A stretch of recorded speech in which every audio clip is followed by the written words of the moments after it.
Women in the film industry elsewhere had also talked about sexual harassment, but no other government took it seriously. In the report, they say very clearly that we are not recommending action against anybody. ആ കമ്മീഷന്റെ fact finding അത് serious ആയിട്ട് follow up ചെയ്യാനുള്ള ഒരു ധാർമ്മിക ഉത്തരവാദിത്വം ഗവൺമെന്റിനുണ്ട്. അതെന്ത് വേണം, അതിനെക്കുറിച്ച് ആരെങ്കിലും ഒന്ന് പരാതി പറയട്ടെ എന്ന് പറയുന്നത് ശരിയല്ല. UDFന്റെ കോൺഗ്രസിന്റെ 2 MLAമാർ സമാനമായിട്ടുള്ള കേസിൽ കുറ്റപത്രം സമർപ്പിക്കപ്പെട്ട 2 പേർ തുടരുന്ന കാര്യം നിങ്ങളുടെ ശ്രദ്ധയിൽ വരാതെ പോയത് അദ്ദേഹം ഓർമ്മിപ്പിച്ചു. കോൺഗ്രസിനോട് ഇങ്ങനെ ഒരു അവഗണന നിങ്ങൾ കാണിക്കാൻ പാടുമോ എന്നുള്ളതാണ് അദ്ദേഹം ചോദിച്ചതിന്റെ അർത്ഥം. ആനി രാജ NFIW നേതാവാണ്. അതൊരു പാർട്ടിയുടെ ദേശീയ സെക്രട്ടേറിയറ്റ് അംഗമാണ്. കേരളത്തിലെ രാഷ്ട്രീയ പ്രശ്നങ്ങളിൽ നിലപാട് പറയേണ്ടത് കേരളത്തിലെ പാർട്ടിയാണ്, അതിൻ്റെ സ്റ്റേറ്റ് സെക്രട്ടറിയാണ്. ഇതെല്ലാം പാർട്ടിക്കകത്തുള്ള വ്യവസ്ഥാപിതമായ എല്ലാവർക്കും ബോധ്യമുള്ള അടിസ്ഥാന പാഠങ്ങളാണ്. നമസ്കാരം. മുകേഷിന്റെ രാജിയിൽ ഇന്നുണ്ടായ വിവിധ പ്രതികരണങ്ങളാണ് ഇപ്പോൾ കണ്ടത്. രാജി വേണമെന്നും ആവശ്യമില്ല എന്നുമുള്ള തരത്തിലുള്ള പ്രതികരണങ്ങൾ. CPIM കേന്ദ്ര നേതൃത്വത്തിനും സംസ്ഥാന നേതൃത്വത്തിനും ഭിന്നാഭിപ്രായം. രാജി വേണ്ടെന്ന് അവൈലബിൾ സെക്രട്ടേറിയറ്റ് ഇന്നലെ തീരുമാനമെടുത്തു. ഇന്നിപ്പോൾ അന്തിമ തീരുമാനത്തിനായി സെക്രട്ടേറിയറ്റ് യോഗം തുടരുന്നു. CPIയിലും കാണുന്നത് വിവിധ അഭിപ്രായ പ്രകടനങ്ങൾ. ചിലർ പ്രതികരിക്കാനില്ല. ഇന്നത്തെ സെക്രട്ടേറിയറ്റ് നിർണായകമാണ്. അതിൽ അന്തിമ തീരുമാനം ഉണ്ടാകുമോ? രാവിലെ തുടങ്ങിയ യോഗം അവസാനിച്ചിട്ടില്ല. സ്ത്രീപക്ഷമെന്ന് വീമ്പിളക്കുന്ന CPIM മുകേഷിന് ഏതളവ് വരെ സംരക്ഷണ കവചം ഒരുക്കും? ന്യൂസ് ഈവനിംഗ് വിശദമായി പരിശോധിക്കുന്നു. സ്വാഗതം പ്രേക്ഷകർ.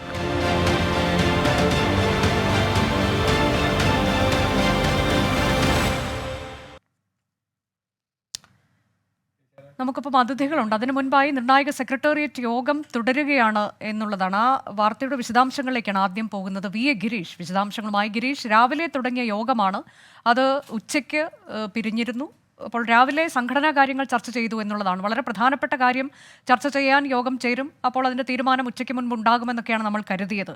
പക്ഷേ ആ തീരുമാനം ഇതുവരെ ഉണ്ടായിട്ടില്ല. ഈ കാര്യങ്ങൾ ചർച്ചയാകുന്നുണ്ടോ? ഇപ്പോൾ യോഗം തുടരുന്നുണ്ടോ? അനുജ, CPIM സംസ്ഥാന സെക്രട്ടേറിയറ്റ് യോഗം വീണ്ടും തുടങ്ങിയിട്ടുണ്ട്. ഇതിൽ പ്രധാനമായും ഈ മുകേഷിൻ്റെ രാജിക്കാര്യത്തിൽ CPIM സംസ്ഥാന സെക്രട്ടേറിയറ്റ് തീരുമാനം ഇന്നുണ്ടാകുമോ എന്നുള്ളതാണ് എല്ലാവരും ഉറ്റുനോക്കിയത്. പക്ഷേ ഉച്ചവരെ സെക്രട്ടേറിയറ്റ് യോഗം ചേർന്നെങ്കിലും ഇത് സംബന്ധിച്ച യാതൊരുവിധ ചർച്ചയും നടന്നില്ല. CPIMനെ സംബന്ധിച്ചിടത്തോളം ഇന്ന് പ്രധാനമായും ചർച്ച ചെയ്തത് സംഘടനാ വിഷയങ്ങളും അതോടൊപ്പം തന്നെ CPIMൻ്റെ സമ്മേളനങ്ങൾ തുടങ്ങുന്ന ഒരു സാഹചര്യവുമാണ്. കാരണം സമ്മേളനങ്ങൾ തുടങ്ങിക്കഴിഞ്ഞാൽ CPIMൽ സംഘടനാ നടപടി പാടില്ല. അതിനു മുമ്പ് തന്നെ സംഘടനാ തലത്തിൽ നിരവധി കാര്യങ്ങൾ ചർച്ച ചെയ്ത് തീരുമാനിക്കാനുണ്ട് എന്നുള്ളതാണ് നേതൃത്വം നേരത്തെ തന്നെ വിശദീകരിച്ചത്. ഇതിൻ്റെ ഭാഗമായിട്ടാണ് സംഘടനാ കാര്യങ്ങളിലേക്ക് വിശദമായി പാർട്ടി കടന്നതും. കാര്യം നേരത്തെ തന്നെ തെരഞ്ഞെടുപ്പ് പരാജയത്തിൻ്റെ ഒരു പശ്ചാത്തലത്തിൽ സർക്കാരിൽ വരുത്തേണ്ട മാറ്റങ്ങൾ സംബന്ധിച്ച് സെക്രട്ടേറിയറ്റ് നിർദ്ദേശങ്ങൾ നൽകിയിരുന്നു. പക്ഷേ സംഘടനാ തലത്തിൽ ഏത് തരത്തിലുള്ള മാറ്റങ്ങൾ വേണമെന്ന് ചർച്ച ചെയ്തിരുന്നില്ല. ഇതിൻ്റെ ഭാഗമായിട്ടാണ് നാളെ സംസ്ഥാന സമിതി യോഗം കൂടി വിളിച്ചു ചേർത്തിരിക്കുന്നത്. ഏതായാലും മുകേഷിൻ്റെ വിഷയം ഇന്നത്തെ CPIM സംസ്ഥാന സെക്രട്ടേറിയറ്റ് യോഗത്തിൽ ചർച്ചയാകും എന്നുള്ളതാണ് ഇപ്പോൾ പ്രതീക്ഷിക്കുന്നത്. ഉച്ചയ്ക്ക് ശേഷം, അതായത് ഇപ്പോൾ നടക്കുന്ന സെക്രട്ടേറിയറ്റ് യോഗത്തിൽ ഇത് ചർച്ചയായും. കാരണം ഇത് സംബന്ധിച്ച് മുകേഷിൻ്റെ രാജിയുമായി ബന്ധപ്പെട്ട വിവിധ തരത്തിലുള്ള സമ്മർദ്ദങ്ങൾ CPIMന് മേളിലുണ്ട്. ഇതിൽ ഘടകകക്ഷിയായ CPI തന്നെ മുകേഷ് MLA സ്ഥാനം ഒഴിയുന്നതാണ് ഉചിതം എന്ന അഭിപ്രായം പ്രകടിപ്പിച്ചിട്ടുണ്ട്. CPIയുടെ തീരുമാനം സംസ്ഥാന സെക്രട്ടറി ബിനോയ് വിശ്വം മുഖ്യമന്ത്രിയെ നേരിൽ കണ്ട് അറിയിക്കുകയും ചെയ്തു. മാത്രമല്ല മറ്റൊരു ഘടകകക്ഷിയായ NCP തന്നെ ഇക്കാര്യത്തിൽ പരസ്യമായ അഭിപ്രായം മുകേഷ് ഒഴിയണമെന്ന അഭിപ്രായം പറഞ്ഞിട്ടുണ്ട്.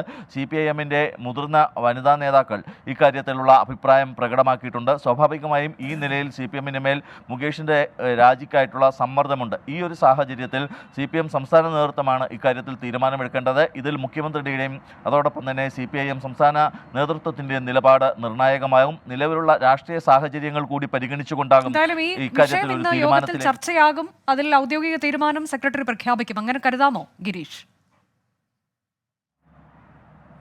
അനുജ, ഇക്കാര്യത്തിൽ ഉള്ള ഒരു നിലപാട് സെക്രട്ടേറിയറ്റ് യോഗത്തിൽ ഉണ്ടായേക്കും എന്ന് നമ്മൾ പ്രതീക്ഷിക്കുന്നുണ്ട്. പക്ഷേ അതിനുശേഷം സംസ്ഥാന സെക്രട്ടറി മാധ്യമങ്ങളെ കാണില്ല. കാര്യം ഇന്നത്തെ സെക്രട്ടേറിയറ്റ് യോഗത്തിന് ശേഷം നാളെ സംസ്ഥാന സമിതി യോഗം കൂടിയുണ്ട്. ഇതിനുശേഷമാകും സംസ്ഥാന സെക്രട്ടറി MV ഗോവിന്ദൻ മാധ്യമങ്ങളെ കാണുന്നത്. സ്വാഭാവികമായും മുകേഷുമായി ബന്ധപ്പെട്ട കാര്യങ്ങളിലൊക്കെയുള്ള വിശദീകരണങ്ങൾ നാളത്തെ വാർത്താ സമ്മേളനത്തിലാകും CPIM സംസ്ഥാന സെക്രട്ടറിയുടെ ഭാഗത്തു നിന്നുണ്ടാകുക. ഇന്ന് ഏതായാലും സംസ്ഥാന സെക്രട്ടേറിയറ്റ് ഈ വിഷയം ചർച്ച ചെയ്തേക്കും. കാരണം ഇത്രയും സമ്മർദ്ദങ്ങളും ആരോപണങ്ങളും ഒക്കെ ഉയർന്ന സാഹചര്യത്തിൽ സ്വാഭാവികമായി ഇത് ചർച്ച ചെയ്യാതെ മുന്നോട്ട് പോകാനാകില്ല. ആ ഒരു സാഹചര്യത്തിൽ ഇന്നത്തെ സംസ്ഥാന സെക്രട്ടേറിയറ്റ് യോഗം ഇത് ചർച്ച ചെയ്തേക്കും എന്ന് തന്നെയാണ് പ്രതീക്ഷിക്കുന്നത്. അനുജ, അതാണ് CPIM സെക്രട്ടേറിയറ്റ് തുടരുകയാണ്. നമുക്കിപ്പോൾ അതിഥികളായി അഡ്വക്കേറ്റ് വീണ നായർ, ഇടതു നിരീക്ഷകൻ M ജയചന്ദ്രൻ, ഹൈക്കോടതി അഭിഭാഷക വിമല ബിനു എന്നിവരുണ്ട് തത്സമയം. ആദ്യം അഡ്വക്കേറ്റ് വീണ നായർ. ഇപ്പോൾ നമ്മൾ ഈ കാര്യം CPIM വളരെ ഗൗരവത്തോടെ ചർച്ച ചെയ്യുമെന്നാണ് കരുതിയത്. ഇന്നൊക്കെ ഈ കാര്യത്തിലൊക്കെയുള്ള അപ്ഡേറ്റുകൾ ഇതിനോടകം തന്നെ വന്നിരിക്കും എന്നൊക്കെ നമ്മൾ പ്രതീക്ഷിച്ചിരുന്നു. ഇന്നലെ അവൈലബിൾ സെക്രട്ടേറിയറ്റ് ചേരുമ്പോൾ അവിടെ നിന്ന് വന്ന തീരുമാനം, അത് പുറത്തു വന്നത് തൽക്കാലത്തേക്ക് ഇങ്ങനെ ഒരു രാജിയുടെ ആവശ്യമില്ല, അത് ആവശ്യമില്ലാത്ത കീഴ്വഴക്കങ്ങൾ സൃഷ്ടിക്കലാകും എന്നുള്ളതാണ് അവൈലബിൾ സെക്രട്ടേറിയറ്റിൻ്റെ തീരുമാനമായി വന്നത്. ഇനിയിപ്പോൾ ഇതുവരെ ഈ വിഷയം ചർച്ച ചെയ്തിട്ടില്ല, ഇപ്പോൾ ചർച്ച ചെയ്യുന്നുണ്ടാകണം എന്ന് നമ്മൾ കരുതുകയാണ്. രാവിലെ സംഘടനാ കാര്യങ്ങൾ, പാർട്ടിയുടെ സമ്മേളനമൊക്കെ നടക്കുന്നത്, അതൊക്കെ ആ പാർട്ടിയുടെ കാര്യങ്ങളാണ്. അത്തരം കാര്യങ്ങളിലൊക്കെ തീരുമാനമെടുക്കേണ്ടതുണ്ട് എന്നൊക്കെ പറയുകയാണ്. അപ്പോൾ ഇത് വളരെ പ്രധാനപ്പെട്ടൊരു വിഷയമാണ്. ഇത്തരം കാര്യങ്ങളിൽ ഈ പാർട്ടിയിൽ നിന്ന് നമ്മളൊരു നിലപാട് പ്രതീക്ഷിക്കുന്നുണ്ട്. അങ്ങനെ ഒരു യോഗത്തിൽ ഇതുവരെ ഈ ഒരു വിഷയം ചർച്ച പോലും ആയിട്ടില്ല. ഉച്ചവരെ ഈ യോഗം ചേർന്നിട്ടും അതിനേക്കാൾ മുൻഗണന മറ്റു ചില കാര്യങ്ങൾക്ക്, ഞാൻ പറഞ്ഞതുപോലെ പാർട്ടിയുടെ കാര്യങ്ങളുണ്ട്, നമ്മൾ ചെറുതാക്കി കാണുന്നില്ല. പക്ഷേ എങ്കിൽ പോലും ഈ ഒരു വിഷയത്തിൽ ഇപ്പോഴും ഒരു തീരുമാനത്തിലേക്ക് എത്താൻ ഈ പാർട്ടിക്ക് കഴിയുന്നില്ല എന്ന് പറയുമ്പോൾ വീണ്ടും രക്ഷിക്കാനുള്ളൊരു തത്രപ്പാടിൽ പാർട്ടി മുന്നോട്ട് പോവുകയാണോ അഡ്വക്കേറ്റ് വീണ നായർ?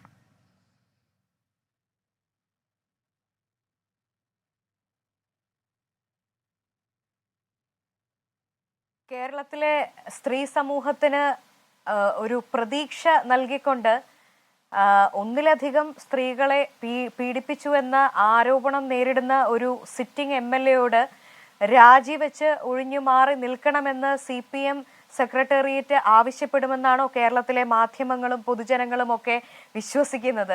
നിങ്ങളൊക്കെ അങ്ങനെ വിശ്വസിക്കുന്നുവെങ്കിൽ ഞാൻ ഒട്ടും തന്നെ അങ്ങനെ വിശ്വസിക്കുന്നില്ല. കാരണം അതിൻ്റെ ഒരു ലാഞ്ചന പോലും കഴിഞ്ഞ എത്രയോ ദിവസങ്ങളായി നടക്കുന്ന മൂവ്മെന്റിന്റെ ഭാഗമായിട്ട് വരുന്നില്ല. ഉദാഹരണത്തിന് ഇന്ത്യയിലെ തന്നെ ഏറ്റവും വലിയ സ്ത്രീ ഇടതുപക്ഷ മുഖമായിട്ടുള്ള ശ്രീമതി ആനി രാജ അർത്ഥശങ്കയ്ക്കിടയില്ലാത്ത വിധം ശ്രീ മുകേഷ് അധികാര സ്ഥാനങ്ങളിൽ നിന്ന് മാറി നിന്ന് അന്വേഷണത്തെ നേരിടണം എന്ന് അവരുടെ ഡിമാൻഡ് ഉന്നയിച്ചു കഴിഞ്ഞിട്ട് ഇപ്പൊ എത്രയോ ദിവസങ്ങളായി നമ്മൾ മാധ്യമങ്ങളിൽ അത് ചർച്ച ചെയ്തുകൊണ്ടിരിക്കുകയാണ്. ബൃന്ദ കാരാട്ട് CPMന്റെ ഇന്ത്യയിലെ ഏറ്റവും വലിയ ഒരു സ്ത്രീമുഖം. അപ്പോ ഇടതുപക്ഷത്തെ ഇന്ത്യയിലെ ഏറ്റവും പ്രധാനപ്പെട്ട 2 വനിതാ ലീഡേഴ്സ് ഈ ആവശ്യം ഉന്നയിച്ചിരിക്കുകയാണ്. മുകേഷ് മാറി നിന്ന് അന്വേഷണത്തെ നേരിടണമെന്നും ഏത് തരത്തിലും ജസ്റ്റിഫൈ ചെയ്തുകൊണ്ട് അല്ലെങ്കിൽ കാരണങ്ങൾ പറഞ്ഞുകൊണ്ട് അദ്ദേഹത്തെ സംരക്ഷിക്കുന്നത് ശരിയല്ല എന്നുള്ള നിലപാട് സ്ത്രീകൾ തന്നെ ഈ പാർട്ടിക്കുള്ളിൽ നിന്ന് ഉയർത്തിക്കാട്ടിയിട്ടുണ്ട്. ഇതുകൂടാതെ CPM എന്ത് ക്യാപ്സൂള് അടിച്ചു കൊടുത്തു കഴിഞ്ഞാലും അതുപോലെ വിഴുങ്ങുന്ന ശബരിമല സ്ത്രീ പ്രവേശന വിഷയത്തിലായാലും കോടികൾ ചിലവാക്കി നടത്തിയിട്ടുള്ള വനിതാ മതിൽ കെട്ടലിലായാലും ഒക്കെ കൂടെ നിന്ന് 100ഓളം ഇടതുപക്ഷ മനസ്സുള്ള വിവിധ മേഖലയിൽ നിന്നുള്ള സ്ത്രീ റൈറ്റ്സിന് വേണ്ടി വാദിക്കുന്ന ഇടതുപക്ഷ ആഭിമുഖ്യമുള്ള വനിതകൾ 100 പേരാണ് ശ്രീ മുകേഷ് രാജിവെക്കണമെന്ന് ആവശ്യപ്പെട്ടുകൊണ്ട് അവരുടെ ആവശ്യം ഉന്നയിച്ചിരിക്കുന്നത്. എന്നിട്ടിപ്പോ എത്ര മണിക്കൂർ കഴിഞ്ഞു? എന്ത് നിലപാടാണ് ഈ സർക്കാരിന്റെ ഭാഗത്തു നിന്ന് ഉണ്ടായിട്ടുള്ളത്? ഇപ്പോ സത്യത്തിൽ ഈ ഡിസ്കഷന് കയറുന്നതിന് മുമ്പ് വളരെ ഞെട്ടിപ്പിക്കുന്ന മറ്റൊരു വാർത്ത കേട്ടിട്ടാണ് ഈ ചർച്ചയ്ക്ക് വന്നിരിക്കുന്നത്. അതായത് ബ്രോ ഡാഡി എന്ന് പറയുന്ന ഒരു സിനിമയിൽ അഭിനയിക്കാൻ പോയ ഒരു സ്ത്രീയെ, അതിന്റെ അസിസ്റ്റന്റ് ഡയറക്ടർ മൻസൂർ എന്ന് പറയുന്ന ഒരാള് സോഫ്റ്റ് ഡ്രിങ്കിൽ ലഹരി കലർത്തി മയക്കി പീഡിപ്പിച്ചു എന്ന് പറഞ്ഞ വാർത്ത. കൃത്യമായിട്ട് ആ സ്ത്രീ പറയുന്നത് കൊല്ലത്തെ ക്ലാപ്പനയിലെ കുഞ്ഞിച്ചന്തു എന്ന് പറയുന്ന LC സെക്രട്ടറിയാണ് ഈ പീഡകനെ സംരക്ഷിച്ചുകൊണ്ടിരിക്കുന്നത്. അവരുടെ വിവാഹ ജീവിതം താറുമാറായി ഡിവോഴ്സിന്റെ വക്കിലാണ്. ഒരു കുഞ്ഞിന്റെ അമ്മ കൂടിയായിട്ടുള്ള ഈ സ്ത്രീ. ഇത് കൂടാതെ ഇവരുടെ കേസെടുക്കുന്ന വക്കീലിനെ കൂടി ഭീഷണിപ്പെടുത്തി, ഇടതുപക്ഷ അനുഭാവിയും മറ്റുമായിട്ടുള്ള വക്കീലാണെന്നാണ് അവർ പറഞ്ഞതിൽ നിന്ന് മനസ്സിലാക്കാൻ സാധിച്ചത്. അയാൾ പോലും കേസ് എനിക്ക് കൊണ്ടുപോകാൻ സാധിക്കില്ല, നിങ്ങൾ മറ്റൊരാളെ ഏൽപ്പിക്കണം എന്ന തരത്തിൽ വക്കീല് പോലും പറഞ്ഞു ഒഴിഞ്ഞു പോകുന്ന സാഹചര്യത്തിലേക്ക്. അപ്പോൾ കേരളത്തിലെ ഇപ്പം ഇൻട്രൊഡക്ഷനിൽ തന്നെ താങ്കൾ പറഞ്ഞു ഒരു സ്ത്രീപക്ഷം എന്ന് പറയുന്ന സർക്കാർ, ഈ സർക്കാർ സ്ത്രീപക്ഷത്താണ് എന്ന് പറയുന്നത് മാത്രമേ ഉള്ളൂ. നമ്മൾ സാധാരണ പറയാറുണ്ട് trust people based on their actions not by their words, അല്ലെങ്കിൽ trust people by their deeds not by words, അല്ലേ? ശരിക്കും നമ്മൾ എപ്പോഴും ഒരു വ്യക്തിയോ അല്ലെങ്കിൽ ഒരു സർക്കാരിനെയൊക്കെ വിശ്വസിക്കേണ്ടത് എങ്ങനെയാണ്? അവരുടെ വാക്കുകളിലൂടെയല്ല, അവർ എന്താണ് നമുക്ക് മുൻപിൽ പ്രവർത്തിച്ച് കാണിക്കുന്നത് എന്നുള്ളതിന്റെ അടിസ്ഥാനത്തിലായിരിക്കണം. അങ്ങനെയാണ് എങ്കിൽ ഒന്നിലധികം സ്ത്രീകൾ ആരോപണം ഉന്നയിച്ച ഒരു MLA എന്തുകൊണ്ടാണ് അദ്ദേഹം രാജിവെക്കണം എന്നുള്ളത് ആവശ്യപ്പെടുന്നത്? അദ്ദേഹം ഭരണപക്ഷത്തെ ഒരു MLA ആണ്. ഇന്ന് കേരളത്തിലെ ഏറ്റവും ഇൻഫ്ലുവൻഷ്യൽ ആയിട്ടുള്ള വ്യക്തികളിൽ ഒരാളാണ് ആ MLA. അയാൾ ആ സ്ഥാനത്തിരുന്നു കൊണ്ട് ഏത് അന്വേഷണത്തിലേക്ക് പോയി കഴിഞ്ഞാലും ഇരകളായിട്ടുള്ള പെൺകുട്ടികൾക്ക് നീതി കിട്ടുകയില്ല. സാംസ്കാരിക മന്ത്രിക്ക് ഇപ്പൊ നേരത്തെ ബ്രോഡാഡിയിലെ വിക്റ്റിമായ ആ സ്ത്രീ പറയുന്നുണ്ട്, മുഖ്യമന്ത്രിക്കും സാംസ്കാരിക മന്ത്രിക്കും അടക്കമുള്ളവർക്ക് ഞാൻ പരാതി കൊടുത്തിട്ടുണ്ട്, പക്ഷേ റിസൾട്ട് ഉണ്ടായിട്ടില്ല. ജൂണിൽ പരാതി കൊടുത്തു എന്ന് പറയുന്നത് കേൾക്കാൻ സാധിച്ചു. ഇപ്പൊ ഓഗസ്റ്റിൽ വീണ്ടും ഈ ഹേമ കമ്മിറ്റി റിപ്പോർട്ട് വന്നതിന് ശേഷം മുഖ്യമന്ത്രിയുടെ പത്രസമ്മേളനം കേട്ട് വിശ്വാസം അർപ്പിച്ചുകൊണ്ട് ഇത്തരത്തിൽ നിരാലംബരായിട്ടുള്ള സ്ത്രീകൾ വീണ്ടും പരാതികൾ അയച്ചുകൊണ്ടിരിക്കുകയാണ്. SITക്ക് മുന്നിൽ മൊഴി കൊടുക്കുമെന്ന് പറഞ്ഞിട്ട്. അപ്പോൾ സത്യം പറഞ്ഞു കഴിഞ്ഞാൽ ഈ സർക്കാർ എന്ന് പറയുന്നത് ഒരു പാട്രിയാർക്കൽ സർക്കാരാണ്, ഹൈലി ആന്റി വുമൺ ആയിട്ടുള്ള ഒരു സർക്കാരാണ്. ഈ കേരളത്തിൽ നടന്നുകൊണ്ടിരിക്കുന്ന അബ്സല്യൂട്ട് അനാർക്കിയാണ്. എന്താണെന്നറിയോ? ഒരു സിനിമാ സെറ്റിൽ ജോലി ചെയ്യാൻ പോകുന്ന ഒരു സ്ത്രീക്ക് മയക്കുമരുന്ന് ഒഴിച്ചു കൊടുത്ത് അവരെ പീഡിപ്പിക്കുക എന്ന ഇവിടുത്തെ ലോ ആൻഡ് ഓർഡർ സിസ്റ്റത്തിന്റെ ഗതികേട് കൂടി നമ്മൾ കൂട്ടി വായിക്കണം. അപ്പോൾ ഇടതുപക്ഷം ഭരിക്കുകയാണെങ്കിൽ ഇടതുപക്ഷ ആഭിമുഖ്യമുള്ള ആരെയും, അത് ഒരു ലോക്കൽ സെക്രട്ടറി വിചാരിച്ചാൽ മതി, ഏത് സ്ത്രീ പീഡകനെയും സംരക്ഷിക്കാൻ സാധിക്കുന്നത് എന്നുള്ളതാണ് അവസ്ഥ. അപ്പൊ പിന്നെ ഒരു MLAയുടെ കാര്യം നമ്മൾ കൂടുതലായിട്ട് ചർച്ച ചെയ്യേണ്ട ആവശ്യമുണ്ടോ? ഇതൊരു യാഥാർത്ഥ്യമാണ്. This government is highly anti woman. അതെ, അതാണ് വീണയുടെ നിലപാട്. ശ്രീ M. ജയചന്ദ്രൻ, ഇപ്പോൾ സ്ത്രീപക്ഷത്താണ്, ഞങ്ങൾ ഒരിക്കലും വേട്ടക്കാർക്കൊപ്പമല്ല, ഇതൊക്കെ നമ്മൾ നിരന്തരം കേട്ടുകൊണ്ടിരിക്കുകയാണ്. പക്ഷെ അത് ബോധ്യപ്പെടുത്തുന്ന തരത്തിലുള്ള പ്രവൃത്തിയാണോ സർക്കാരിൻ്റെ ഭാഗത്തു നിന്ന്, CPIMൻ്റെ ഭാഗത്തു നിന്നുണ്ടാകുന്നത്? ഇതിൽ കൃത്യമായൊരു നടപടി ഇപ്പോൾ എനിക്കറിയാം, ചൂണ്ടിക്കാണിക്കാൻ പോകുന്നത് കീഴ്വഴക്കം എന്നുള്ളതാണ്, ഇതിനു മുൻപുണ്ടായ കാര്യങ്ങൾ. പക്ഷേ ഇതിനു മുൻപുണ്ടായത് ആരുടെ കാര്യമാണ് പറയുന്നത് നമുക്കറിയാം. ഇത് രണ്ടും തമ്മിൽ വ്യത്യാസമുണ്ട് എന്ന് ജനങ്ങൾ പ്രതീക്ഷിക്കുന്നുണ്ട് എന്നുണ്ടെങ്കിലോ? അങ്ങനെയുള്ളവരോടല്ലേ നിങ്ങൾ പറയുന്നത് ഞങ്ങൾ സ്ത്രീപക്ഷമാണ്, ഞങ്ങൾ വേട്ടക്കാർക്കൊപ്പമല്ല എന്ന്? അപ്പോൾ ഈ പറഞ്ഞുകൊണ്ടിരിക്കുന്നതല്ലാതെ വീണ പറഞ്ഞതുപോലെ വെറും വാചാടോപം നടത്തിക്കൊണ്ടിരിക്കുക എന്നുള്ളതിനപ്പുറത്തേക്ക് പ്രവൃത്തിയിലൂടെ എന്ത് കാണിക്കുന്നു എന്നത് വളരെ പ്രധാനമല്ലേ ശ്രീ M. ജയചന്ദ്രൻ? അനുജ, ഇപ്പോ അഡ്വക്കേറ്റ് വീണ നായർ ആദ്യഘട്ട പ്രതികരണം നടത്തി കഴിഞ്ഞല്ലോ. അവിടെ എന്താണ് അവർ പറയുന്നത്? ഏറ്റവും ഒടുവിൽ മയക്കുമരുന്ന് കൊടുത്ത് ഒരു നടിയെ പീഡിപ്പിച്ച കാര്യം, ഇത് സർക്കാരിന്റെ പരാജയമാണ്, ക്രമസമാധാന പാലനത്തിന്റെ പരാജയമാണ് എന്നൊക്കെ പറയണമെങ്കിൽ അസാധാരണമായ ചർമ്മബലം വേണം എന്ന് ഞാൻ പറയും. ഈ ഷൂട്ടിംഗ് സെറ്റിലൊക്കെ സർക്കാരിനെയും പോലീസിനെയും അറിയിച്ചിട്ടാണോ ഷൂട്ടിംഗ് നടത്തുന്നതും അല്ലെങ്കിൽ സിനിമാ ചർച്ചകൾ നടക്കുന്നതും ഒക്കെ അങ്ങനെയാണ്? അല്ലെന്ന് എല്ലാവർക്കും അറിയാം.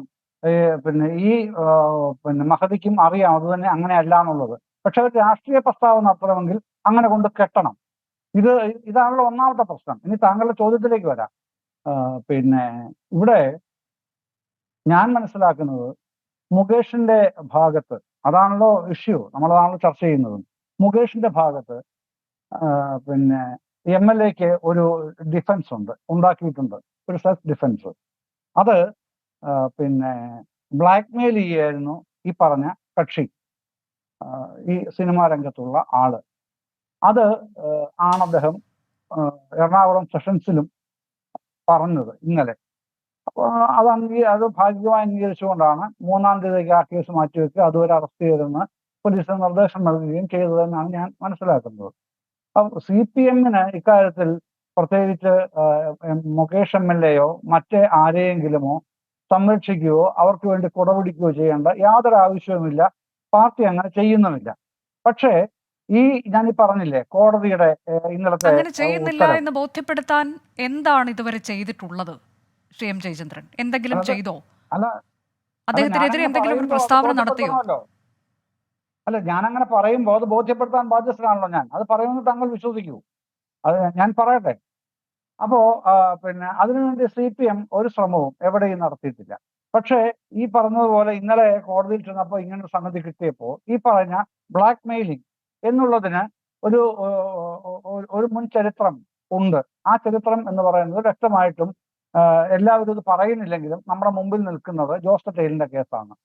2013 ജൂലൈയിലാണ് സംഭവം പിന്നെ പൊട്ടിപ്പുറപ്പെടുന്നത്. അനുജയ്ക്ക് അറിയാമല്ലോ. പിന്നെ ആലുവ കോടതിയിൽ നിന്നാണ് ഇത് ചാർജ് ഷീറ്റ് ഫയൽ ചെയ്യുന്ന ആലുവ കോടതിയിലാണ്. ആലുവ പോലീസ് കേസ് എടുത്തിട്ട് അതിനെതിരെയാണ് അദ്ദേഹം ഹൈക്കോടതിയിൽ പോകുന്നത്. ജസ്റ്റിസ് ഭവദാസന്റെ ഉത്തരവ്, പിന്നെ FIR റദ്ദാക്കിക്കൊണ്ടാണ് ഉത്തരവ്. അതെ, താങ്കൾ പറയാൻ പോകുന്ന ഞാൻ ഒന്ന് വേഗം പറയാം. അതായത് വീണ്ടും അതിനെതിരെ FIR അത് റദ്ദാക്കുന്നു. കൂടാതെ സുപ്രീം കോടതിയിലേക്ക് പരാതിക്കാരി പോകുമ്പോൾ സുപ്രീം കോടതിയും ഹൈക്കോടതി നടപടി ശരിവെക്കുന്നു. അതായത് ആ ആരോപണമൊക്കെ തെറ്റാണ് എന്ന് കോടതി തെളിയിച്ച കാര്യമാണ് താങ്കൾ പറഞ്ഞു വരുന്നത്. അങ്ങനെ പിന്നെ ഞാൻ പകുതി പറഞ്ഞാൽ മതി, ബാക്കി താങ്കൾ പൂരിപ്പിക്കും. അല്ല, നമുക്ക് ഈ ഇടവേളയിലേക്കൊക്കെ പോകണം. അതുകൊണ്ടാണ് ഞാൻ ഇതാണ് താങ്കൾ പറഞ്ഞു വരുന്നതെന്നുണ്ടെങ്കിൽ അതിന് എന്താണ് അതിന്റെ അടുത്ത പോയിന്റ് എന്താണ്? ഇത് താങ്കൾ പറയേണ്ടതില്ലായിരുന്നു, ഞാൻ തന്നെ പറയുമായിരുന്നല്ലോ. അപ്പോ അത് അങ്ങനെ സുപ്രീം കോടതിയും ആ FIR തള്ളുകയാണ് ചെയ്യുന്നത്. അങ്ങനെ ഒരു പിന്നെ കീഴ്വഴക്കം എന്ന് ഞാൻ പറയുന്നില്ല, അങ്ങനത്തെ അനുഭവം, ബ്ലാക്ക് മെയിലിംഗിന്റെ അനുഭവം കോടതിക്ക് മുമ്പാകെ തന്നെ ഉള്ളത് കോടതി പരിശോധിച്ച് FIR തള്ളിയ അനുഭവം കേരളത്തിന് മുമ്പിലുണ്ട്. അത് തന്നെയാണ് ഇന്നലെ എറണാകുളം സെഷൻസിലും മുകേഷ് ഉന്നയിച്ചിരിക്കുന്ന പ്രധാനപ്പെട്ട ഡിഫൻസ് ആയിട്ട് ഞാൻ ആദ്യമേ പറഞ്ഞത്. അതിന് ചൊവ്വാഴ്ച വരെ കാലാവധി വെച്ചിരിക്കുന്നു അറസ്റ്റ് ചെയ്യരുതെന്ന്. എന്ത് വരും ചൊവ്വാഴ്ച അറിയാമല്ലോ. മുകേഷ് കുറ്റവിമുക്തനാണെന്നോ അല്ലെങ്കിൽ മുകേഷിനെ CPM സംരക്ഷിക്കുകയാണ് എന്നുള്ള അഭിപ്രായമൊന്നും എനിക്കില്ല. മുകേഷ് ഈ ഘട്ടത്തിൽ രാജിവെക്കേണ്ടതില്ല എന്നുള്ള നിലപാട് CPM സ്വീകരിച്ചിട്ടുണ്ടായിരിക്കാം, ഉണ്ട്. പക്ഷേ അത് അനന്തമായ ഒരു പിന്നെ തീരുമാനമായിട്ട് അവർ വിട്ടുകൊടുത്തിട്ടുമില്ല. കോടതിയിൽ അത്തരത്തിൽ ചാർജ് ഷീറ്റിലെങ്കിലും ഇപ്പൊ SIT ആണല്ലോ അന്വേഷിക്കുന്നത്. SIT അന്വേഷിക്കുന്ന കേസിൽ അവര് FIR ഇട്ട് കേസ് കോടതിയിലേക്ക് കൊണ്ടുപോവുകയും ചാർജ് ഷീറ്റ് നൽകുകയും ചെയ്യുമ്പോൾ മുകേഷിന് എന്താണ് അവിടെ നൽകുന്ന സ്ഥാനം, ഏത് തരത്തിലൊക്കെയാണ്? ഇപ്പോൾ 376 ആണല്ലോ ഇട്ടിരിക്കുന്നത്. അതെങ്ങനെയാണ് അവിടെ വരുന്നത്, ചാർജ് ഷീറ്റിൽ എന്താണ് വരുന്നത് എന്നത് നോക്കിയിട്ടാണ് ബാക്കി നടപടി തീരുമാനിക്കാൻ CPM തീരുമാനിച്ചിരിക്കുന്നതെന്നാണ് എനിക്ക് ലഭ്യമാകുന്ന വിവരം. അതല്ലാതെ മുകേഷിനെ രക്ഷിക്കുക എന്നുള്ള നിലയിൽ ഇക്കാര്യങ്ങൾ അവർ ചെയ്യുന്നതായിട്ട് അല്ല, എനിക്ക് ഇടവേളയിലേക്ക് പോകണമെങ്കിലും താങ്കൾ അത് പറഞ്ഞുകൊണ്ട് ഞാൻ ചോദിക്കുകയാണ്. ഇപ്പോൾ ഗുരുതരമായ വകുപ്പുകൾ ചുമത്തിയിട്ടുണ്ട് എന്നത് താങ്കൾക്ക് അറിയാമല്ലോ. ബലാത്സംഗ കുറ്റം, അതുപോലെ സ്ത്രീത്വത്തെ അപമാനിക്കൽ, ഇങ്ങനെ കടന്നുപിടിക്കൽ, ഇങ്ങനെ കുറേയേറെ കുറ്റങ്ങൾ അദ്ദേഹത്തിനെതിരെയുണ്ട്. അത് എന്താണ് എന്നത് തെളിയിക്കേണ്ടത് അദ്ദേഹത്തിൻ്റെ കൂടി ബാധ്യതയാണ്. അദ്ദേഹം ചില കാര്യങ്ങൾ പറയുന്നുണ്ട്. അത് കോടതി എന്താണ് അതിൽ പറയാൻ പോകുന്നതെന്ന് നമുക്കറിയില്ല. പക്ഷേ അതുവരെ കാത്തിരിക്കട്ടെ എന്നുള്ള നിലപാട്, അങ്ങനെയെങ്കിൽ എല്ലാ കാര്യത്തിലും ആ നിലപാടാണോ പാർട്ടി സ്വീകരിക്കാറ്? ശ്രീ M ജയചന്ദ്രൻ, താങ്കൾക്കറിയാവുന്നതാണല്ലോ. അല്ല, തെളിയിക്കട്ടെ എന്നുള്ളതല്ല. തെളിയിക്കട്ടെ എന്ന് കോടതിയും തീരുമാനിക്കട്ടെ എന്നുള്ളതാണ്. അതല്ല, തെളിയിക്കട്ടെ എന്നുള്ളതല്ല. ഞാൻ പറയും ചാർജ് ഷീറ്റിന്റെ ആ ഘട്ടം വരെ. ഇപ്പൊ ഇതിനകത്ത് പറഞ്ഞല്ലോ മുകേഷിന്റെ ഡിഫൻസ് എന്ന് പറയുന്നത് ഇത് പിന്നെ ബ്ലാക്ക് മെയിലിംഗ് ആണ്. അപ്പൊ അത് കോടതി പരിശോധിക്കുന്നുണ്ട്. അത് ചൊവ്വാഴ്ച നമുക്കറിയാം. ചൊവ്വാഴ്ചക്ക് അധികം നീളമില്ലല്ലോ, അടുത്തല്ലേ, ചൊവ്വാഴ്ച വളരെ അടുത്താണല്ലോ, ആ ദൂരം അരികിലുമാണ്. അപ്പൊ അന്നേരം അറിയാമല്ലോ ചൊവ്വാഴ്ച. അപ്പൊ ഈ ഒരു സാവകാശം നിങ്ങൾ ഇതിനു മുൻപ് ഇത്തരത്തിൽ ആരോപണ വിധേയരായവർക്കൊക്കെ നൽകിയിട്ടുണ്ടോ? കേരളത്തിലെ പൊളിറ്റിക്കൽ പാർട്ടീസ് എല്ലാം നൽകിയിട്ടുണ്ട്, CPM മാത്രമല്ല. കേരളത്തിലെ പൊളിറ്റിക്കൽ പാർട്ടീസ് എല്ലാം നൽകി എന്നുള്ളതുകൊണ്ടാണല്ലോ 2017 M വിൻസെന്റിനും 2022 എൽദോസിനും ആ അവകാശം കിട്ടിയതും വിൻസെന്റ് വീണ്ടും മത്സരിച്ച MLA. അവകാശം കിട്ടിയത് നിങ്ങൾ അതിന് സാവകാശം കൊടുത്തതുകൊണ്ടല്ലോ. അന്ന് ആ സമയത്തൊക്കെ DYFIയുടെ ഭാഗത്തു നിന്നൊക്കെ ഉണ്ടായ പ്രതിഷേധം, മുതിർന്ന നേതാക്കളുടെ ഭാഗത്തു നിന്ന് ഇക്കാര്യത്തിലുണ്ടായ പ്രതികരണങ്ങൾ, രാജിവെച്ചൊഴിയണമെന്ന് പറഞ്ഞ CPI മുതിർന്ന നേതാക്കളുടെ പ്രതികരണം, ഇതൊക്കെ നമുക്ക് ഓർമ്മയുണ്ട്, നമ്മളുടെയൊക്കെ പക്കലുണ്ട്, ലൈബ്രറിയിൽ ഉള്ളതാണതെല്ലാം. അതെന്തുകൊണ്ടാണ് അങ്ങനെ ഒരു സാവകാശം, അത് കോടതിയിൽ പോയി തെളിഞ്ഞിട്ട് വരട്ടെ എന്ന് പറയാത്ത മുതിർന്ന നേതാക്കളുണ്ട്, ഇതിൽ പ്രതിഷേധം സംഘടിപ്പിച്ച യുവജന സംഘടനകളുമുണ്ട്. അവസരം കിട്ടുമ്പോൾ സമരം ചെയ്യുക എന്നുള്ളതാണ് ഏത് സംഘടനയുടെ ഉത്തരവാദിത്വം. അത് ഇതുമായിട്ട് എന്തിനാണ് ക്ലബ് ചെയ്യുന്നത് അനുജ? അതെന്താണ് ആവശ്യം ഉന്നയിച്ചത്? എന്താണ് രാജിവെക്കണമെന്ന് പറഞ്ഞുകൊണ്ടുള്ള പ്രതിഷേധമാണ് കണ്ടത്, രാജിവെക്കണമെന്നുള്ള പ്രതിഷേധം. അപ്പോൾ ഈ പാർട്ടിയുടെ യുവജന സംഘടനകളുടെ പ്രതിഷേധമാണത്. പാർട്ടിക്ക് ഒരു നിലപാടും യുവജന സംഘടന മറ്റൊരു നിലപാടും, അങ്ങനെയാണോ ശ്രീ M ജയചന്ദ്രൻ? അല്ല, ജോസ് പട്ടേലിന്റെ കാര്യത്തിൽ പരസ്യമായി ഇറങ്ങിയില്ലേ? ജോസ് തെറ്റയിൽ ഞാൻ പ്രതിപക്ഷമല്ലേ ജോസ് ആയിരുന്നു തെറ്റേലിന്റെ എല്ലാവരും. കാര്യമല്ല, ഇപ്പൊ ഈ അല്ല ഏറ്റവും ഒടുവിലായി ഉണ്ടായ എൽദോസിന്റെ അല്ല കാര്യമാണെങ്കിലും ഞാൻ ഈ എം എല്ലാത്തിലും വിൻസെന്റ് കാര്യമാണെങ്കിലും അത് ജോസ് തെറ്റേൽ കുറെ മുമ്പുണ്ടായ 2013 ഞാനിപ്പോ ഈ സമീപകാലത്തെ 2 സംഭവങ്ങളാണല്ലോ ഏറ്റവും പ്രധാനമായി ചൂണ്ടിക്കാണിക്കുന്നത്. ആ 2 കാര്യങ്ങളുടെ കാര്യമാണ് പറഞ്ഞത്. ഇതെല്ലാ കാര്യത്തിലും. അപ്പൊ ഈ 2017 2013 തമ്മിൽ വലിയ അകലം ഇല്ലല്ലോ. അപ്പൊ 2017 വിൻസെന്റിന്റെ കാര്യം ചൂണ്ടിക്കാണിക്കുമ്പോൾ സ്വാഭാവികമായിട്ടും ജോസ് തെറ്റേലിന്റെ കാര്യത്തിലെ കാര്യം ഞാൻ പറയണമല്ലോ. അന്നുണ്ടായ സമരങ്ങൾ, പ്രതിഷേധങ്ങൾ, അന്നത്തെ രാഷ്ട്രീയ നേതാക്കളുടെ പ്രസ്താവനകൾ, അന്നത്തെ ഭരണപക്ഷത്തിന്റെ നിലപാടുകൾ ഒക്കെ പറയണമല്ലോ. അതുണ്ട്. അതെല്ലാം അതും കേരളത്തിന് മുമ്പിലുണ്ടല്ലോ. ബാക്ക് സൈഡിൽ അതും ഉണ്ടാവുമല്ലോ 24-ല്. എനിക്ക് സംശയമൊന്നുമില്ല. അത് തന്നെയാണെന്നേ. അത് ഇത്തരം കേസുകൾ ഉണ്ടാകുമ്പോൾ എക്കാലവും ഏത് രാഷ്ട്രീയ കക്ഷിയും അതിന്റെ ഏത് യുവജന സംഘടനയും പ്രതിഷേധിക്കും. ആ പ്രതിഷേധിക്കുന്നില്ല എന്നുണ്ടെങ്കിൽ പിന്നെ അവരെ സംബന്ധിച്ച് നമ്മൾ എന്താണ് പറയുക? ജനങ്ങൾ. പക്ഷെ കോടതി പ്രതിഷേധം കണ്ടാണോ കോടതി നിലപാട് സ്വീകരിക്കുന്നത്? ഒരു പ്രതിഷേധവും ഒരു എതിർപ്പും ജനങ്ങളുടെ നിലപാട് എങ്ങനെയെന്ന് നോക്കിയിട്ടല്ലല്ലോ കോടതി അതിന്റെ മെറിറ്റിൽ കാര്യങ്ങൾ തീരുമാനിക്കുന്നത്. അതാണല്ലോ തെറ്റേലിന്റെ കാര്യത്തിൽ കണ്ടത്, അല്ലേ? അപ്പൊ കോടതിയുടെ ഭാഗത്തു നിന്നൊരു തീരുമാനം ഉണ്ടാകുന്നത് വരെ ഇതിങ്ങനെ തന്നെ പോകട്ടെ എന്നുള്ളതാകാം പാർട്ടി കരുതുന്നത്. ഇതാണ് താങ്കളുടെ അക്കാര്യത്തിലുള്ള ടേക്ക്, ശ്രീ എം ജയചന്ദ്രൻ. അല്ലല്ല, കോടതിയുടെ തീരുമാനമല്ല ഞാൻ പറഞ്ഞത്. ഈ കാര്യത്തിൽ ചാർജ് ഷീറ്റിന്റെ കാര്യം വരെ ഞാൻ പറയുന്നുള്ളൂ, അല്ലാതെ വിധി വരുന്നത് വരെ എന്നുള്ളതല്ല. അഡ്വക്കേറ്റ് വിമല ബിനു, ഇപ്പോൾ മുകേഷിന്റെ കാര്യത്തിൽ അദ്ദേഹത്തിനെതിരെ അദ്ദേഹത്തിന്റെ മുൻ ഭാര്യയ്ക്ക് ഗുരുതരമായ ആരോപണങ്ങൾ അദ്ദേഹത്തിനെതിരെ ഉന്നയിച്ചിട്ടുണ്ട്. ആ അഭിമുഖമൊക്കെ ഇപ്പോൾ സമൂഹ മാധ്യമങ്ങളിൽ വരുന്നുണ്ട്. അത് വളരെ വർഷങ്ങൾക്ക് മുൻപ് അവർ നൽകിയ ഒരു അഭിമുഖമാണ്, അന്നത്തെ ചാനലിൽ നൽകിയ അഭിമുഖമാണ്. അതിൽ പറഞ്ഞിരിക്കുന്ന കാര്യങ്ങൾ ഒരിക്കലും ഒരു വ്യക്തിക്കും ചേരുന്ന കാര്യങ്ങളല്ല. അത്രത്തോളം ഗാർഹിക പീഡനം അവർ നേരിട്ടിട്ടുണ്ട് എന്നാണ് മുൻ ഭാര്യ വെളിപ്പെടുത്തിയത്. അതിനൊക്കെ ശേഷമാണ് ഇദ്ദേഹത്തെ സ്ഥാനാർത്ഥിയാക്കുന്നത് പാർട്ടി. അപ്പോഴും ആ അഭിമുഖത്തിൽ അവർ പറയുന്ന ഒരു കാര്യം, ഇത്തരം ചില പരാതികൾ നിങ്ങൾ ആരോടോ പറഞ്ഞിട്ടുണ്ട്, ഒരു അഭിമുഖം നിങ്ങൾ കൊടുത്തിട്ടുണ്ട്, അതിൻ്റെ പേരിൽ എനിക്ക് സീറ്റ് നഷ്ടമായി എന്ന് പറഞ്ഞ് എന്നോട് ദേഷ്യപ്പെട്ടിട്ടുണ്ട് എന്ന് പറയുന്നുണ്ട്. അപ്പോൾ അവർക്ക് ഈ രാഷ്ട്രീയവുമായി ഒന്നും ഒരു ബന്ധവും ഇല്ലാത്തതുകൊണ്ട് ഇതൊന്നും മനസ്സിലായില്ല എന്നൊക്കെ പറയുന്നത് നമ്മളിപ്പോൾ കാണുന്നുണ്ട്. അപ്പോൾ അതിനുശേഷം ഇദ്ദേഹത്തെ സ്ഥാനാർത്ഥിയാക്കുന്നു, അദ്ദേഹം വിജയിക്കുന്നു. ജനങ്ങൾ ജയിപ്പിച്ചത് തന്നെയാണ്, തർക്കമില്ല. 2018 ഒരു കാസ്റ്റിംഗ് ഡയറക്ടറുടെ പരാതി, അത് അന്ന് മീറ്റു ഒക്കെ വന്ന സമയത്ത് നമ്മളെല്ലാവരും കണ്ടതാണ്. പിന്നീട് 2021 തെരഞ്ഞെടുപ്പ് വരുമ്പോൾ ഇതൊന്നും കൂസുന്ന പോലുമില്ല പാർട്ടി എന്നതാണ്. അദ്ദേഹത്തെ വീണ്ടും സ്ഥാനാർത്ഥിയാക്കുന്നു, അദ്ദേഹം ജയിക്കുന്നു, അതും ഉള്ളതാണ്. പിന്നീട് ഇപ്പോൾ ഈ ഹേമ കമ്മിറ്റി റിപ്പോർട്ട് 2019 ഡിസംബറിൽ സർക്കാരിൻ്റെ പക്കലെത്തിയതാണ്. അതിലുമുണ്ട് കുറേ കാര്യങ്ങൾ എന്നാണ് നമ്മൾ മനസ്സിലാക്കുന്നത്. അപ്പോൾ അതിനുശേഷം ഈ കഴിഞ്ഞ ലോക്സഭാ തെരഞ്ഞെടുപ്പ്, ഈ 2019 കഴിഞ്ഞാണ് നിയമസഭാ തെരഞ്ഞെടുപ്പ് വരുന്നത്. അതിനുശേഷം ഏറ്റവും ഒടുവിൽ ലോക്സഭാ തെരഞ്ഞെടുപ്പിലും അദ്ദേഹത്തെ സ്ഥാനാർത്ഥിയാക്കുന്നു, പരാജയപ്പെട്ടു പോകുന്നു. അപ്പോൾ ഈ സ്ത്രീ സുരക്ഷ എന്നൊരു ഭാഗത്ത് പറയുന്നു, വേട്ടക്കാരനൊപ്പം അല്ല എന്നൊരു ഭാഗത്ത് പറയുന്നു. പക്ഷെ കാണിച്ചു കൂട്ടുന്നത് എന്താണ്? അപ്പോൾ ഈ സ്ത്രീപക്ഷ നിലപാട് എന്നുള്ളത് കൺവിൻസിംഗ് ആണോ സർക്കാരിൻ്റെ? തീർച്ചയായും ഇക്കാര്യത്തിൽ നമ്മൾ ഏറ്റവും കൂടുതൽ ശ്രദ്ധിക്കേണ്ട ഒരു പോയിന്റ് എന്താണെന്ന് വെച്ച് കഴിഞ്ഞാൽ, ആരോപണ വിധേയനായ വ്യക്തിയെ തന്നെ കഴിഞ്ഞ 4 വർഷം ഹേമ റിപ്പോർട്ട് പൂഴ്ത്തിവെച്ച സർക്കാർ അതിനുശേഷം അതിന്റെ നയരൂപീകരണ സമിതിയിലേക്ക്, ഹേമ റിപ്പോർട്ടിന്റെ ഒരു സജഷൻ ആയിരുന്നു സിനിമാ നയരൂപീകരണ സമിതി എന്ന് പറയുന്നത്. ആ സമിതിയിലേക്കും ഇദ്ദേഹത്തെ തന്നെ തിരഞ്ഞെടുക്കുന്നു. അതായത് കള്ളന്റെ കയ്യിൽ തന്നെ താക്കോൽ ഏൽപ്പിച്ച CPM എന്ന് വേണമെങ്കിൽ നമ്മൾ പറയേണ്ടി വരും. ഇതിനകത്ത് പാർട്ടി ഭേദമന്യേ ഇതൊരു പാർട്ടി എന്നുള്ള രീതിയിലല്ല നമ്മൾ ഇതിനെ കാണേണ്ടത്.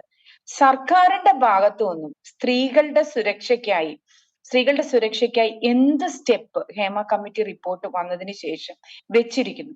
തൊഴിലിടങ്ങളിൽ സ്ത്രീകൾ ഇത്ര കണ്ട്, കേരളം പോലൊരു സാക്ഷര സമൂഹത്തില് തൊഴിലിടങ്ങളിൽ സ്ത്രീകൾ ഇത്ര കണ്ട് അപമാനിക്കപ്പെട്ടു എന്നുള്ളത് ഞെട്ടലോടുകൂടിയാണ് ആ ഒരു യാഥാർത്ഥ്യത്തെ കേരളീയ പൊതുസമൂഹം നോക്കിക്കാണുന്നത് എന്നുള്ളത് നാം മനസ്സിലാക്കണം. കേരളമല്ല, ഒരു വലിയൊരു ബോംബ് പോലെ ഇത്രയധികം പെൺകുട്ടികൾ ഹരാസ് ചെയ്യപ്പെട്ടു, ഇത്രയധികം പെൺകുട്ടികൾ ലൈംഗിക ചൂഷണങ്ങൾക്ക് വിധേയമായി എന്നൊരു റിപ്പോർട്ട് പുറത്തു വന്നിട്ട് ആ റിപ്പോർട്ട് കഴിഞ്ഞ 4 വർഷം സർക്കാർ മൂടിവെച്ച് അതിന് മുകളിൽ അടയിരിക്കുകയും അതിനുശേഷം അതിൽ ഇൻവോൾവ് ആയ പ്രതികളെ സംരക്ഷിക്കുകയും ചെയ്യാണ്. ഇന്നലെ ആരോപണം ഉന്നയിച്ച ഒരു പെൺകുട്ടിക്കെതിരെ കേസ് രജിസ്റ്റർ ചെയ്യാൻ വരെ പോലീസ് തയ്യാറായി എന്നുള്ളതാണ് നമ്മൾ കാണുന്ന ഒരു കാര്യം. അതായത് സ്ത്രീപക്ഷത്താണ് എന്ന് പറഞ്ഞ് വനിതാ മതിൽ കെട്ടുകയും സ്ത്രീകളുടെ ഉന്നമനത്തിനും സുരക്ഷയ്ക്കായും നിലകൊള്ളുന്ന ഒരു സർക്കാരാണെന്ന് പൊതുസമൂഹത്തെ വിശ്വസിപ്പിക്കുകയും ചെയ്യുന്ന അതേ സമയത്ത് തന്നെ ഇപ്പോൾ CPM-ന്റെ ന്യായീകരണ ക്യാപ്സ്യൂൾ എന്താണ്? കോൺഗ്രസിന്റെ 2 മുൻ എംഎൽഎമാർ രാജിവെച്ചിരുന്നില്ല. സമാനമായ സാഹചര്യത്തിൽ എന്നുള്ള ഒരു ന്യായീകരണ ക്യാപ്സ്യൂൾ അവർ വേണ്ട വിധത്തിൽ പൊതുസമൂഹത്തെ ബോധവൽക്കരിക്കുന്നതിനായി ഇറക്കിയിട്ടുണ്ട്. പക്ഷെ ഞാൻ മനസ്സിലാക്കുന്ന ഇദ്ദേഹം മുൻപ് നമ്മളോട് സംസാരിച്ച അദ്ദേഹം പറഞ്ഞ ജോസ് തെറ്റിയിലിന്റെ കേസ്, സാറേ ജോസ് തെറ്റിയിലിന്റെ കേസ് കൺസെൻഷ്വൽ സെക്ഷൽ ഇന്റർകോഴ്സ് എന്നുള്ള ഡെഫിനിഷനിൽ ഉൾപ്പെടുന്നതാണ്. അതായത് ആ പെൺകുട്ടി കൺസെന്റോടുകൂടിയാണ് അദ്ദേഹത്തിനെതിരെ ഒരു വീഡിയോ ക്ലിപ്പ് റെഡിയാക്കണം എന്നുള്ള ഉദ്ദേശത്തോടുകൂടെ വളരെ കൺസെന്റോടുകൂടെ അദ്ദേഹത്തെ റൂമിലേക്ക് വിളിച്ചു വരുത്തി അതിനുള്ള മതിയായ തെളിവുകൾ കോടതിക്ക് മുമ്പിലുണ്ടായിരുന്നു. അങ്ങനെ കൺസെന്റോടുകൂടെ അഥവാ സമ്മതത്തോടുകൂടെ അനുവാദത്തോടുകൂടി നടന്ന ഒരു ലൈംഗിക പീഡനം ആണെന്ന് കണ്ടതുകൊണ്ടാണ് അത് ബലാത്സംഗത്തിന്റെ ഡെഫിനിഷൻ ഉള്ളിൽ പെടാതിരിക്കുകയും അത് കൺസെൻഷ്വൽ സെക്ഷൽ ഇന്റർകോഴ്സ് എന്നുള്ള ഒരു ഡെഫിനിഷനിലേക്ക് മാറുകയും ചെയ്തു. ഇപ്പൊ മുകേഷിന്റെ കേസിൽ എങ്ങനെയാണ് അതിനകത്ത് ഒരു കൺസെൻഷ്വൽ സെക്ഷൽ ഇന്റർകോഴ്സ് ഇദ്ദേഹത്തിന് ആരോപിക്കാൻ കഴിയുന്നതെന്ന് തന്നെ എനിക്ക് മനസ്സിലാകുന്നില്ല.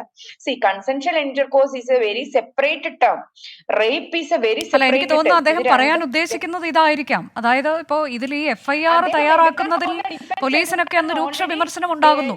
അങ്ങനെയൊക്കെ ഇത് ക്വാഷ് ചെയ്യപ്പെട്ടു പോകാനുള്ള സാധ്യതയും തള്ളിക്കളയാൻ കഴിയില്ല എന്ന് തന്നെയാകാം പറഞ്ഞു വരുന്നത് അഡ്വക്കേറ്റ് വിമല. അതായത് കൺസെൻഷ്വൽ സെക്ഷൽ ഇന്റർകോഴ്സിനെ ഒരു ഡിഫൻസ് ആയിട്ട് മുകേഷ് എടുക്കാൻ പോകുന്നു, അതല്ലെങ്കിൽ ഇത് ബ്ലാക്ക് മെയിലിലൂടെ നടന്ന ഒരു കാര്യമാണെന്ന് വരുന്നു. ഇതൊന്നുമല്ല, ഭരണത്തിന്റെ സ്വാധീന വർഗത്തിൽപ്പെട്ട ഒരാൾ, ഇതിനകത്ത് ഭരണത്തിന്റെ സ്വാധീന വർഗത്തിൽപ്പെട്ട ഒരു MLA, സർക്കാരിന്റെ പ്രതിച്ഛായയായി മാറേണ്ട ഒരാൾ, അദ്ദേഹമാണ് ആരോപണങ്ങളിൽ പ്രതി ചേർക്കപ്പെട്ടിരിക്കുന്നത്. അത്തരത്തിൽ ആരോപണങ്ങളിൽ പ്രതി ചേർക്കപ്പെടുമ്പോൾ ആ കേസ് അന്വേഷിക്കുമ്പോൾ എത്രത്തോളം സർക്കാരിന് സത്യസന്ധമായും നീതിയുക്തമായും ഈ കേസിന്റെ അന്വേഷണത്തിന്റെ ഓരോ ഗതികളിലും ഈ കേസിന്റെ അന്വേഷണത്തിന്റെ ഓരോ ഭാഗങ്ങളിലും ഇരയോടൊപ്പം ചേർന്ന് നിൽക്കാൻ കഴിയും. ബിക്കോസ് പ്രതി സർക്കാരിന്റെ തന്നെ MLA-മാരിൽ ഉൾപ്പെട്ടിരിക്കുന്ന ഒരാളാണ്. സോ അങ്ങനെ വരുമ്പോൾ അദ്ദേഹത്തിന്റെ സ്വാധീനം അഥവാ അദ്ദേഹത്തിന് വേണ്ടി വഴങ്ങേണ്ടി വരുന്ന ഒരു അധികാരവർഗം അവിടെയുണ്ട്. അതുകൊണ്ടാണ് മുഖ്യമന്ത്രിയുടെ തൊട്ടടുത്തിരിക്കാൻ കപ്പാസിറ്റി ഉള്ള ഇതുവരെ ഇതുപോലൊരു ആരോപണം ഉന്നയിച്ചിട്ട് വീണ്ടും അദ്ദേഹത്തെ തന്നെ സിനിമാ നയ രൂപീകരണ സമിതിയിലേക്ക് അദ്ദേഹം തന്നെ റെക്കമെൻഡ് ചെയ്യപ്പെടുന്നു എന്ന് പറയുമ്പോൾ CPM-ന്റെ സ്ത്രീ സംരക്ഷണ ശാസ്ത്രം എവിടെയാണ് നിൽക്കുന്നത്? CPM-ന്റെ മുഖംമൂടികളല്ലേ അഴിഞ്ഞു വീഴുന്നത്? ഞാൻ ചോദിക്കട്ടെ, കള്ളന്റെ കയ്യിൽ ആരെങ്കിലും താക്കോല് കൊണ്ടുപോയി കൊടുക്കൂ? Simple logic about it.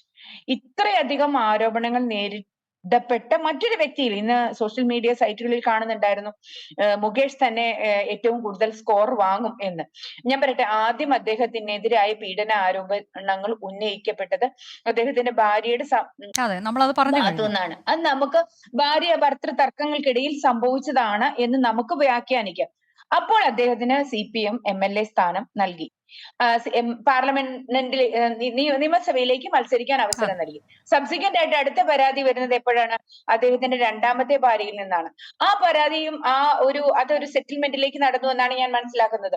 ആ സമയത്ത് അദ്ദേഹത്തിന് MP സ്ഥാനത്തേക്ക് മത്സരിക്കുവാനുള്ള അവസരമാണ് പാർട്ടി ഒരുക്കി കൊടുത്തത്. അപ്പൊ പാർട്ടി ആരുടെ കൂടെ സഞ്ചരിക്കുന്നു? കമ്മ്യൂണിസ്റ്റ് നയങ്ങൾ, കമ്മ്യൂണിസ്റ്റ് സർക്കാർ ആരുടെ കൂടെയാണ്? അത് മാത്രമല്ല, ഏറ്റവും അപലപനീയമായ കാര്യം എന്ന് പറയുന്ന ഈ പെൺകുട്ടികളൊക്കെ നാളെ അതിദയനീയമായ ക്രൂരതകൾക്ക് വിധേയമാക്കപ്പെടും. വീണ്ടും വീണ്ടും അവരൊക്കെ പിച്ച് ചീന്തപ്പെടും എന്നുള്ളതിന് ഉദാഹരണമാണ് ഇന്നലെ ആ പെൺകുട്ടികൾക്കെതിരെ മൊഴി കൊടുത്ത ഒരു പെൺകുട്ടിക്കെതിരെ മൂവ് ചെയ്യപ്പെട്ട ഒരു പരാതി എന്ന് പറയുന്നത്. എവിടെയാണ് സ്ത്രീകൾക്ക് സംരക്ഷണം ഒരുക്കുവാൻ, സ്ത്രീകൾക്ക് പ്രൊട്ടക്ഷൻ നൽകുവാൻ ഈ പറഞ്ഞതുപോലെ ലോ ആൻഡ് ഓർഡർ സിറ്റുവേഷനിൽ ഒരു സ്ത്രീയെ പരിഗണിക്കുന്നു എന്നെങ്കിലും സർക്കാരിന് പറയുവാൻ കഴിയുന്നത്? സർക്കാരിന്റെ പ്രതിച്ഛായ ഇതോടുകൂടെ തന്നെയാണ് സ്ത്രീപക്ഷം എന്താ എന്നുള്ളത് സർക്കാർ വ്യക്തമാക്കേണ്ടത് എന്നുള്ളതിന് ഒരു തർക്കവുമില്ല. അഡ്വക്കേറ്റ് വീണ നായർ, ഇപ്പോ ഈ കാര്യത്തിൽ പ്രതികരണം നമ്മളൊന്ന് പരിശോധിച്ചാൽ നിങ്ങളൊക്കെ ശക്തമായി പ്രതികരിക്കുന്നുണ്ട്, പ്രതിഷേധമുണ്ട്, മഹിളാ കോൺഗ്രസിന്റെയൊക്കെ നേതൃത്വത്തിൽ പ്രതിഷേധമുണ്ട്. പക്ഷേ പ്രതിപക്ഷ നേതാവിൻ്റെയൊക്കെ പ്രതികരണം നോക്കൂ. അദ്ദേഹം ആദ്യ ദിവസങ്ങളിലൊക്കെ പ്രതികരിച്ചത് അതിലൊരു തീരുമാനമെടുക്കേണ്ടത് പാർട്ടിയാണ് എന്നൊക്കെ പറയുന്നു. ഇന്നലെ രാജിവെക്കുന്നതാണ് ഉചിതം എന്നുള്ള വാക്കാണ് അദ്ദേഹം പറയുന്നത്. അതല്ലാതെ ഇപ്പം നിങ്ങളൊക്കെ പ്രതികരിക്കുന്നത് പോലെ ഒരു നിമിഷം പോലും തുടരാൻ കഴിയില്ല എന്നൊക്കെ CPI-ൽ നിന്ന് പോലും വനിതകളുടെ ഭാഗത്തു നിന്നൊക്കെ പ്രതികരണം ആ തരത്തിലേക്ക് വരുന്നുണ്ട്, CPI-യിൽ നിന്ന് വരുന്നുണ്ട്. പക്ഷെ അത്തരത്തിലേക്കൊരു പ്രതികരണമല്ല അവിടെ നിന്ന് വരുന്നത് എന്നുള്ളത് എന്തുകൊണ്ടാണ് വീണ?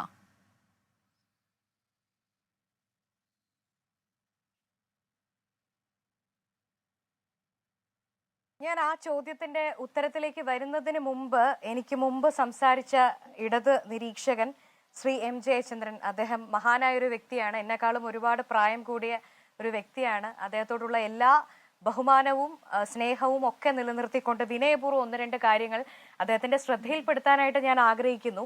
സിനിമാ സെറ്റിൽ കഞ്ചാവും മയക്കുമരുന്നും വരുന്നത് സർക്കാർ എന്ത് ചെയ്യൂ എന്നൊരു ചോദ്യം അദ്ദേഹം ചോദിച്ചിരുന്നു. 2017 കേരളത്തിലെ ഇന്ത്യയിൽ തന്നെ കുപ്രസിദ്ധമായി മാറിയ ആക്ട്രസ് മോളസ്റ്റേഷൻ കേസ് സംഭവിക്കുന്നത്.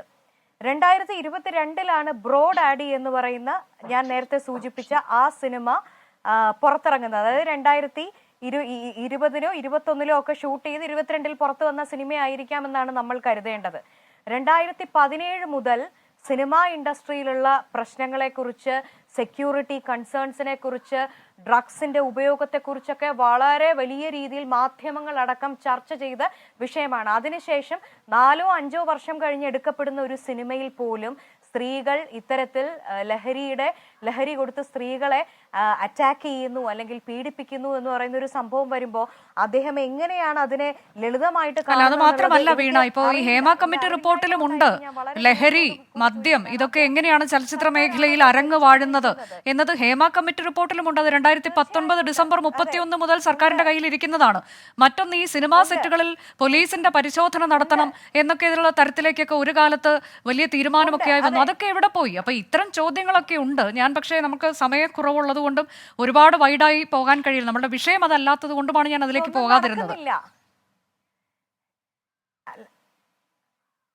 അതെ അതെ അതെ അതെ അതെ അതെ അവിടെയാണ് സ്ത്രീപക്ഷത്തിനൊപ്പം നിൽക്കുന്ന സർക്കാർ എന്ന് പറയുമ്പോൾ നമുക്ക് വാളയാറും വടക്കാഞ്ചേരിയും വണ്ടിപ്പെരിയാറും ഒന്നും ചൂണ്ടിക്കാണിക്കാതിരിക്കാൻ സാധിക്കില്ല. ശ്രീ ദിലീപിനെ ജയിലിൽ പോയി സന്ദർശിച്ച ആത്മാർത്ഥമിത്രം രഞ്ജിത്താണ് ചലച്ചിത്ര അക്കാദമിയുടെ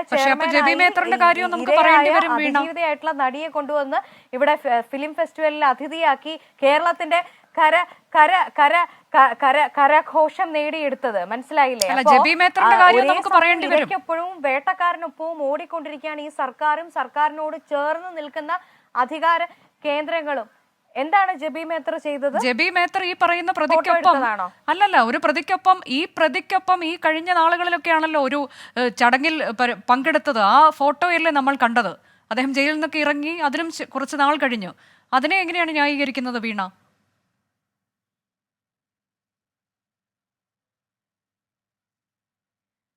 ഒരു പൊതുപ്രവർത്തകയായിരിക്കുന്ന ഒരു വ്യക്തിയെ സംബന്ധിച്ചിടത്തോളം പൊതുപരിപാടികളിൽ പങ്കെടുക്കുമ്പോൾ ഇന്ന ആള് വന്നു കഴിഞ്ഞാൽ ഞാൻ നിൽക്കില്ല എന്ന് പറയുന്ന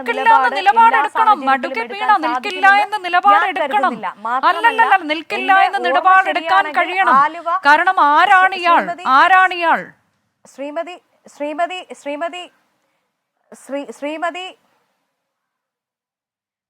ജബി മേത്തർ ഒരു ജനപ്രതിനിധി, അവിടുത്തെ ലോക്കൽ അവിടുത്തെ LSG ബോഡിയുടെ റെപ്രസെന്റേറ്റീവ് കൂടിയായിരുന്ന ഒരു വ്യക്തിയാണ്. അപ്പോ അത്തരം കാര്യങ്ങളൊക്കെ കൂടി ഞാൻ ഈ ചടങ്ങിലേക്കില്ല എന്ന് നിലപാടെടുക്കാമല്ലോ. അതിനാരെങ്കിലും അവരെ കുറ്റപ്പെടുത്തുമോ? ചോദിച്ചു.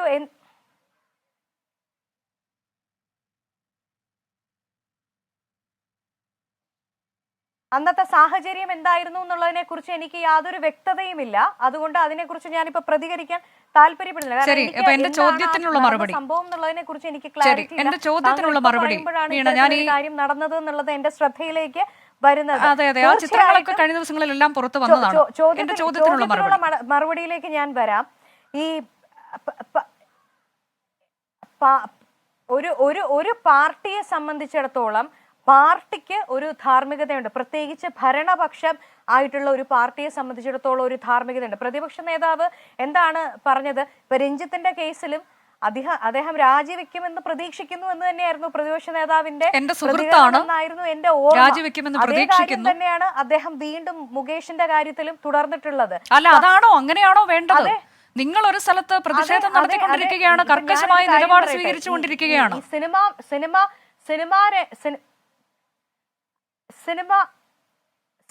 അല്ല, ഞാനൊരു കാര്യം പറയട്ടെ. കേരളത്തിലെ യൂത്ത് കോൺഗ്രസ് കൊല്ലത്ത് സമരം നടത്തുന്നു, മുഖ്യമന്ത്രിയുടെ ക്ലിഫ് ഹൗസിലേക്ക് സമരം നടത്തുന്നു.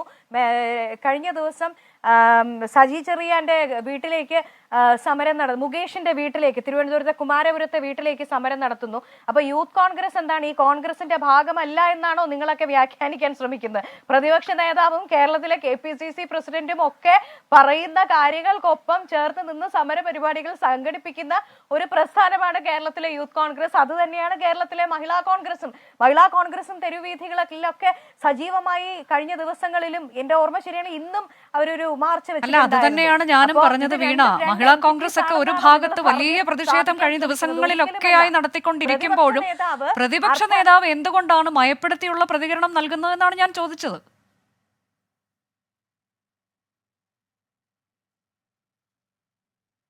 പ്രതിപക്ഷ നേതാവ് പറഞ്ഞതിൽ എന്താണ് പ്രശ്നം? പ്രതിപക്ഷ നേതാവ് അദ്ദേഹം രാജിവെക്കേണ്ട, അദ്ദേഹം അവിടെ തന്നെ ഇരിക്കണം എന്ന് പറഞ്ഞിട്ടില്ല. രാജിവെക്കണമെന്നും നിങ്ങളൊക്കെ പറയുന്ന ആ ഭാഷയിൽ പറയുന്നില്ല. ഒരു നിമിഷം പോലും തുടരരുത് എന്ന് പറയുന്നില്ല. നിലപാടെടുക്കുക, ആ നിലപാട് പാർട്ടി എടുക്കും.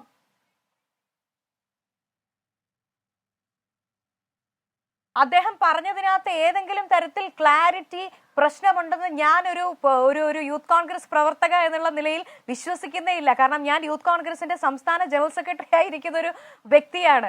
പ്രതിപക്ഷ നേതാവുമായിട്ട് ഏറ്റവും അടുത്ത് പ്രവർത്തിക്കുന്ന ഒരു സംഘടനയാണ് യൂത്ത് കോൺഗ്രസ്. അപ്പൊ കൃത്യമായിട്ട് ഇൻസ്ട്രക്ഷൻ വരേണ്ട സ്ഥലങ്ങളിൽ നിന്ന് വന്നിട്ട് തന്നെയാണ് എല്ലാ പരിപാടികളുമായിട്ട് നമ്മൾ മുന്നോട്ട് പോയിക്കൊണ്ടിരിക്കുന്നത്. അതിനകത്തൊന്നും യാതൊരു സംശയവും വേണ്ട. ഇതിപ്പോ മാധ്യമങ്ങൾ പ്രതിപക്ഷ നേതാവ് വേറൊരു വഴിക്കാണ്, യൂത്ത് കോൺഗ്രസും മഹിളാ കോൺഗ്രസും വേറൊരു വഴിക്കാണെന്ന്. പ്രതിപക്ഷ നേതാവ് വേറൊരു വഴിക്കാന്നൊന്നുമല്ല, ഞാൻ ചോദിച്ചത് ഇത്രയുമേ ഉള്ളൂ. എന്തുകൊണ്ടാണ് ഒരു വളരെ കർക്കശമായ ഒരു നിലപാടിലേക്ക് പ്രതിപക്ഷ നേതാവ് പ്രതികരിക്കാത്തത് എന്നുള്ളതാണ് ഞാൻ ചോദിച്ചത്. അതുപോലെ മുതിർന്ന നേതാക്കളുടെ ഭാഗത്തു നിന്നൊന്നും ആ തരത്തിലേക്ക് ഒരു കൃത്യമായ പ്രതികരണം വരുന്നില്ല എന്നുള്ളതാണ്. ആദ്യമൊക്കെ രാജിവെക്കുമെന്ന് ഞാൻ കരുതുന്നു, അല്ലെങ്കിൽ പാർട്ടി അതിൽ കൃത്യമായ നിലപാടെടുക്കുമെന്ന് ഞാൻ കരുതുന്നു എന്ന് പറയുന്നു. പിന്നീട് ഉചിതം രാജിവെക്കുന്നതാണ് എന്ന് പറയുന്നു. അപ്പോൾ അതല്ല നിങ്ങൾ തെരുവിൽ എടുക്കുന്ന ഒരു പ്രതിഷേധം എന്ന് പറയുന്നത്, അതല്ല. അതിനേക്കാൾ ക്ലാരിറ്റിയുള്ള നിലപാടാണ് നിങ്ങൾ എടുത്തുകൊണ്ടിരിക്കുന്നത്. അതുകൊണ്ടാണ് ഞാൻ ആ ചോദ്യം വീണ്ടും ആവർത്തിച്ചത്. ഞാൻ പറയട്ടെ, പറയൂ.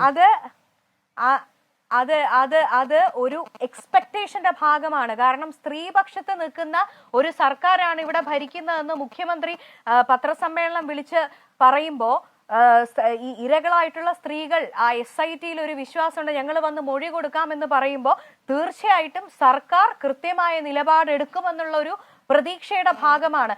എവിടെയാണോ അവിടെ സാംസ്കാരിക മന്ത്രി രാജിവെക്കണം എന്ന് ആവശ്യപ്പെട്ടിട്ടുണ്ടല്ലോ.